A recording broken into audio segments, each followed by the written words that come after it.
Während er eines Tages im Wald nach essbaren Samen und Kräutern suchte, vergiftete sich der göttliche Bauer Shennong aus Versehen 72 Mal. Doch bevor die Vergiftungen ihn töten konnten, wehte ihm ein Blatt in den Mund. Er kaute darauf herum und es belebte ihn wieder. Und so wurde der Tee entdeckt. So besagt es zumindest eine alte Legende. In Wahrheit heilt er keine Vergiftungen. Aber die Geschichte Shennongs, Chinas sagenumwobenem Erfinder des Ackerbaus, verdeutlicht die Bedeutung des Tees im alten China. Archäologische Funde legen nahe, dass Tee dort schon vor 6000 Jahren kultiviert wurde oder 1500 Jahre, bevor die Pharaonen die Pyramiden von Gizeh erbauten. Die erste Teepflanze Chinas ist dieselbe Art, die heute weltweit angepflanzt wird, zunächst aber ganz anders konsumiert wurde. Man aß sie als Gemüse oder kochte sie mit Getreidebrei. Erst vor 1500 Jahren wurde Tee vom Essen zum Getränk, als man entdeckte, dass eine Kombination aus Hitze und Feuchtigkeit dem Blattgrün einen komplexen und vielfältigen Geschmack entlockt. Nach Jahrhunderten wechselnder Zubereitungsmethoden wurde es üblich, den Tee zu erhitzen, daraus Blöcke zu formen, diese zu zermahlen, mit heißem Wasser zu mischen und so ein Getränk namens Muocha oder Matcha herzustellen. Matcha war so beliebt, dass eine eigene chinesische Teekultur entstand. Tee wurde Gegenstand von Literatur und Poesie, zum Lieblingsgetränk der Kaiser, und Künstler zeichneten erstaunliche Bilder in den Teeschaum, ähnlich der Espressokunst, die man heute in Cafés serviert bekommt. Im 9. Jahrhundert, während der Tang-Dynastie, brachte ein japanischer Mönch die erste Teepflanze nach Japan.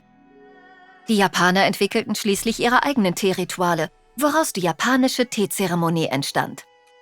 Im 14. Jahrhundert, während der Ming-Dynastie, änderte der chinesische Kaiser die Norm von zu Blöcken gepresstem Tee zum losen Blatt. Damals hielt China praktisch das Monopol über die Teepflanzen der Welt. Und Tee war eines der 3 Hauptexportgüter Chinas, neben Porzellan und Seide. Das verlieh China Macht und wirtschaftlichen Einfluss, da sich das Teetrinken in aller Welt verbreitete, als niederländische Händler im frühen 16. Jahrhundert große Mengen Tee nach Europa brachten. Oft wird Katharina von Braganza, einer Adligen aus Portugal, zugesprochen, Tee beim englischen Adel eingeführt zu haben, als sie 1661 König Karl II. Heiratete. Damals strebte Großbritannien an, die neue führende Weltmacht zu werden. Und so stieg das Interesse an Tee in aller Welt. 1700 verkaufte sich Tee in Europa für den 10-fachen Preis von Kaffee. Die Pflanze wurde aber nur in China angebaut. Der Teehandel war so lukrativ, dass der schnellste Segelschifftyp der Welt, der Clipper, aus dem Wettstreit der westlichen Händler hervorging, die alle ihren Tee als Erste heimbringen wollten, um ihre Gewinne zu steigern. Zunächst bezahlte Großbritannien den chinesischen Tee mit Silber. Als das zu teuer wurde, schlugen sie den Tausch von Tee gegen eine andere Substanz vor: Opium. In China begann damit ein Gesundheitsproblem, als Leute davon abhängig wurden.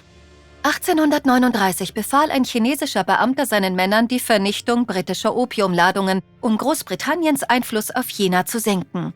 Dieser Akt löste den ersten Opiumkrieg zwischen den beiden Nationen aus. Bis 1842 wütete dieser an der chinesischen Küste, bis die Qing-Dynastie Hongkong den Briten überließ und den für sie nachteiligen Handel wieder aufnahm, was Chinas Stellung ein ganzes Jahrhundert lang schwächte. Die britische East India Company wollte auch selbst Tee anbauen und den Markt noch mehr beherrschen. So beauftragte sie den Botaniker Robert Fortune in einer Geheimoperation, Tee aus China zu stehlen. Verkleidet begab er sich auf die gefahrvolle Reise durch Chinas bergige Teeregionen, um schließlich Teepflanzen und erfahrene Arbeiter nach Darjeeling in Indien zu schmuggeln. Von dort verbreitete sich die Pflanze weiter und Tee wurde rasch zum Alltagsgut. Als Getränk steht Tee heute nach Wasser weltweit auf Platz 2. Vom zuckrigen türkischen Riese-Tee bis zum salzigen Buttertee in Tibet gibt es fast so viele Arten der Zubereitung wie Kulturen auf dem Erdball. Erforsche die faszinierende Geschichte Chinas mit diesem Video über die Ausgrabung des 2000 Jahre alten Grabes eines Kaisers und die verblüffende Entdeckung, die man darin machte.